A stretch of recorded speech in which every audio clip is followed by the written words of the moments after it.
billionaire hedge fund manager says he would pull his money from the market if Harris wins election.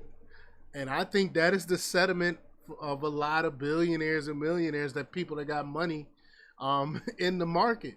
They're because they know that Camilla will tax the crap out of them. They know that Camilla will destroy the economy where the stock market will crash. So they want to take their money out, and they believe it'd be safer having their money in cash rather than having it in the stock market because of her. So we're gonna talk about it. We're gonna play the clip. But before we get started, go ahead and hit that like button, share this out so we can get this information out there. Subscribe if you're not already a subscriber, and hit that alarm bell so you know when I'm putting out new stuff.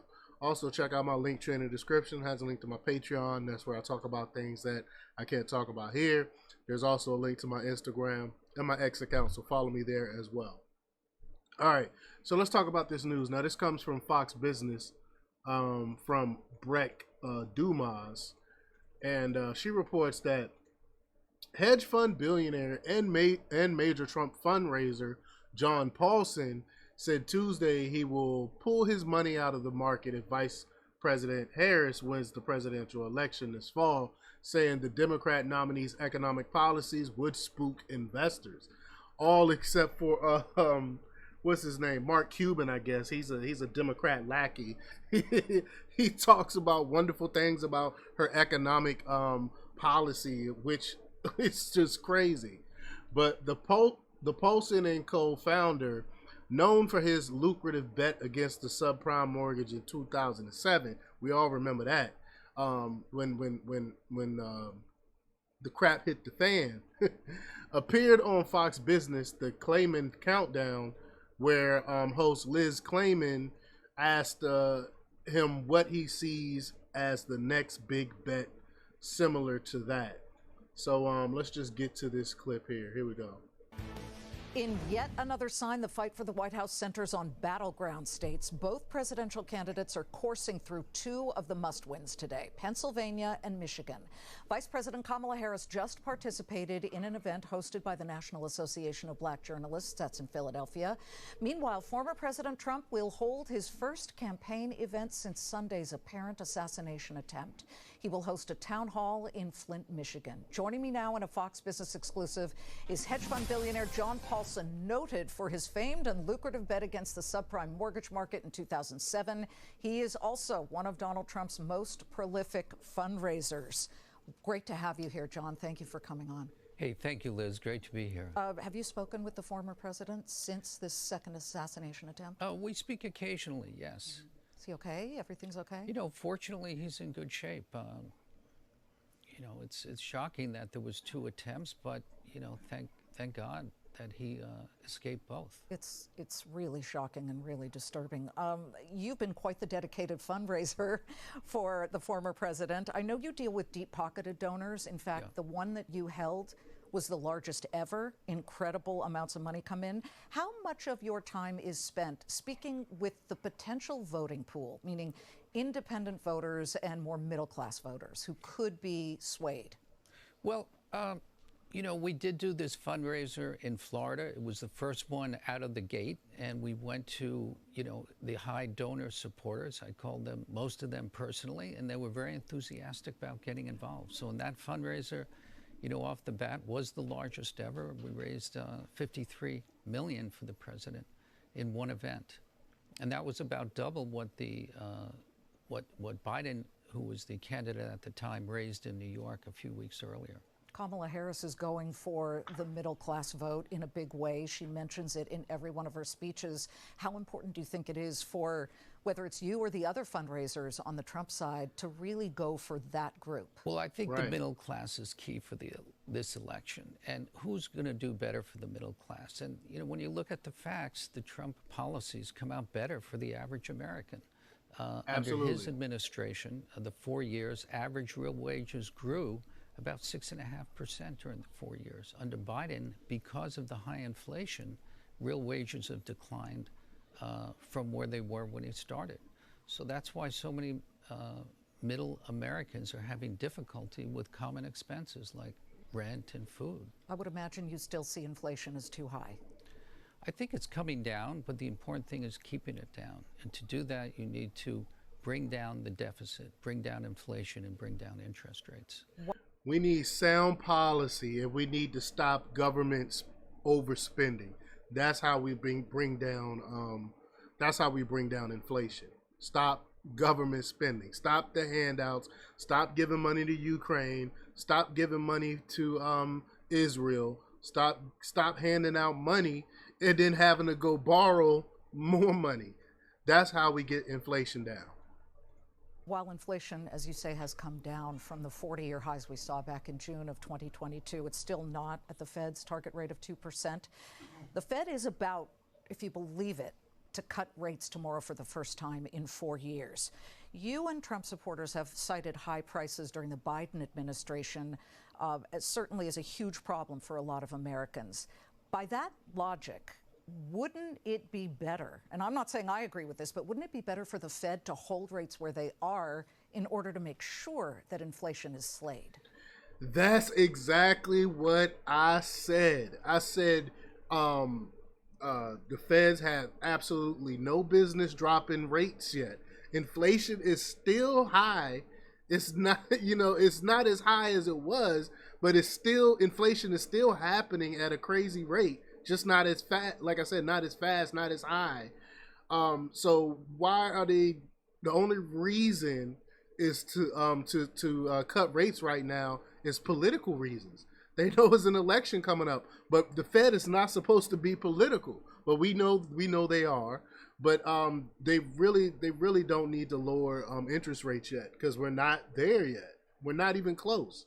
It makes absolutely no sense for them to cut rates, except for they want the illusion to make everything look like it's okay because we have an election coming up. That's the only reason why they would cut interest rates.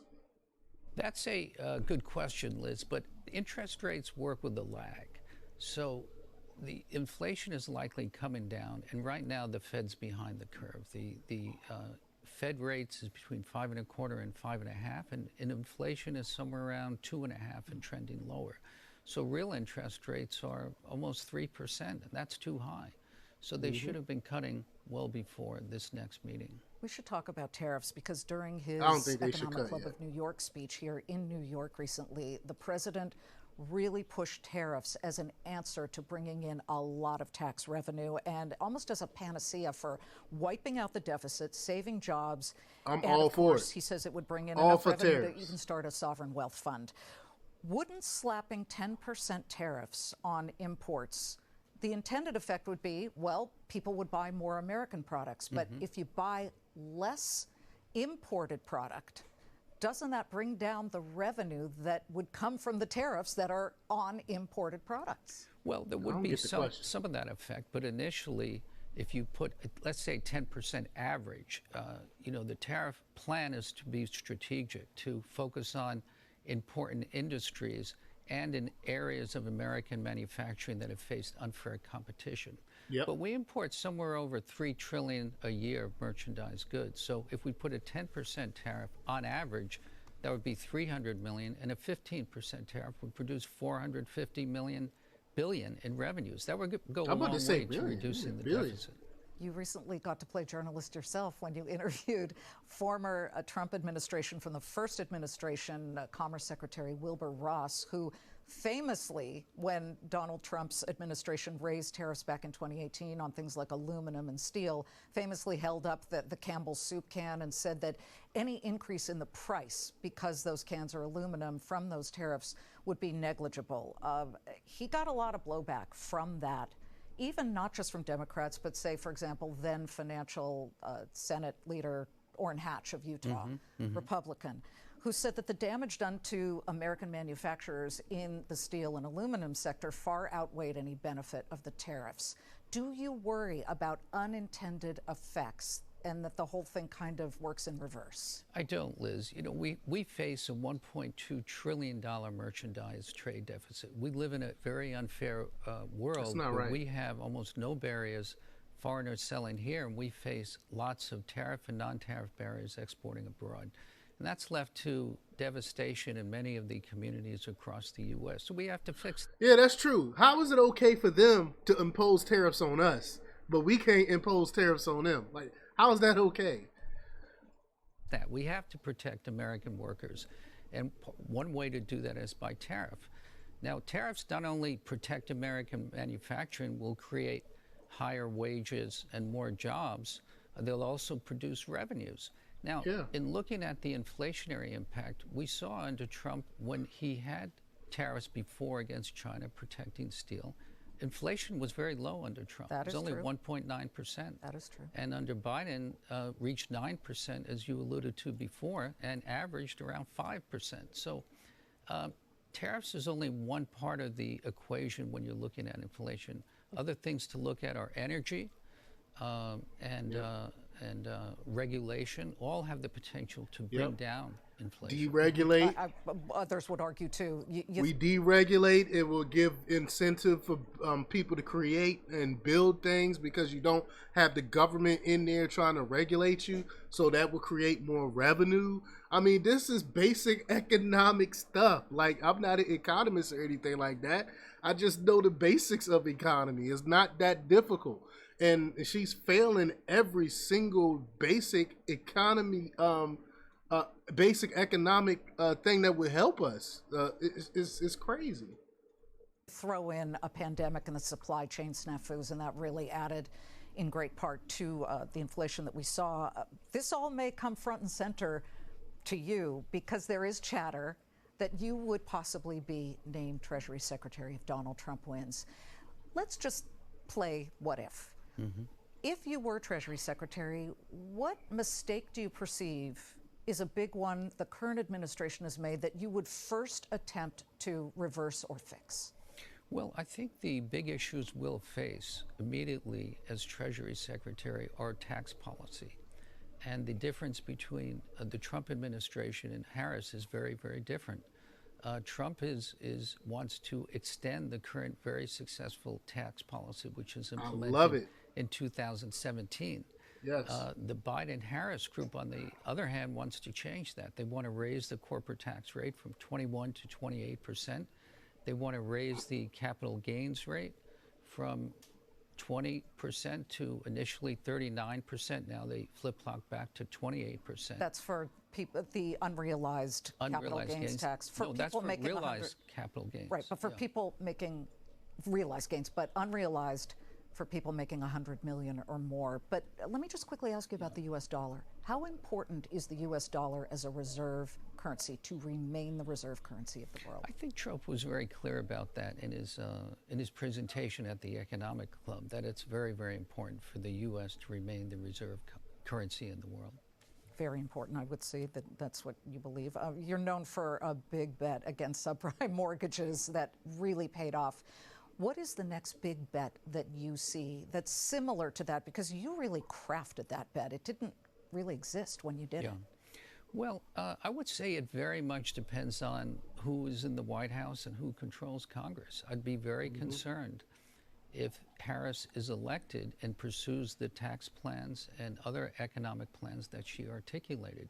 You alluded to the tax on unrealized gains. If they do implement a 25% tax on unrealized gains, that would cause mass selling of almost everything: stocks, bonds, homes. Stock market would crash. I think it would result in a crash in the markets and an immediate, a pretty quick recession. People were very concerned, not everybody, but many, when Barack Obama became president. They pulled their money out of the market. Big mistake. During his term, Dow jumped triple-digit percentages. People who didn't like Donald Trump pulled their money out of the market. Big mistake. Over time, that stock market jumped to many records while Trump was president. Same with Joe Biden.